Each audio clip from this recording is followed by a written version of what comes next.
ఎవరు ఈ నదులు, కాలువలు, పాండ్స్ ఆక్యుపై చేశారు అంటే రాజకీయ నాయకులు. వారిలో ఒకరినైనా రేవంత్ రెడ్డి గవర్నమెంట్ ప్రాసిక్యూట్ చేసిందా? లేదు. రెండు, ఎవరు బిల్డ్ చేశారు ఈ ప్రాపర్టీ?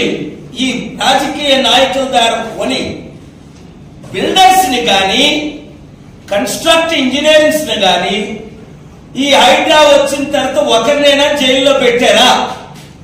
పనిష్మెంట్ చేశారా? శిక్షించారా? లేదు.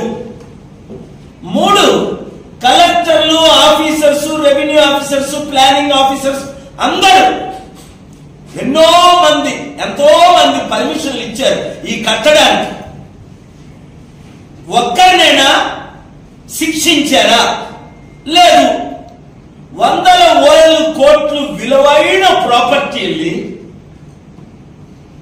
ముఖ్యంగా నాగార్జున లాంటి, పల్లవరాజు లాంటి ఆంధ్ర నుంచి వచ్చి ఇక్కడ సెటిల్ అయిన వారిని ఫోకస్ చేస్తున్నారు, టార్గెట్ చేస్తున్నారని ఆరోపణలు. ఎవరైనా సరే చట్టానికి ఎవరు గొప్పవారు కాదు. రేవంత్ రెడ్డి కూడా చట్టానికి లోబడి ఉండవలసిందే. సరి అయిన సమయానికి నోటీసులు ఇచ్చారా? లేదు. నోటీసులు ఇచ్చిన తర్వాత సమయం ఇచ్చారా?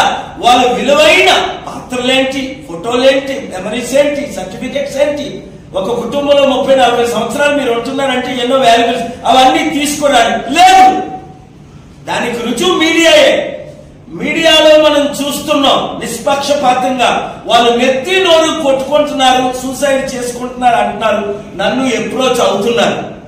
ఎస్, హైడ్రా తీసుకురావడం మంచిదే, కానీ చట్ట విరుద్ధంగా దాన్ని ఇంప్లిమెంట్ చేయడం చట్టానికి విరుద్ధమనే నేను ఈ రోజు ఆనరబుల్ హైకోర్టుని, సుప్రీంకోర్టుని అప్రోచ్ అవుతున్నాను.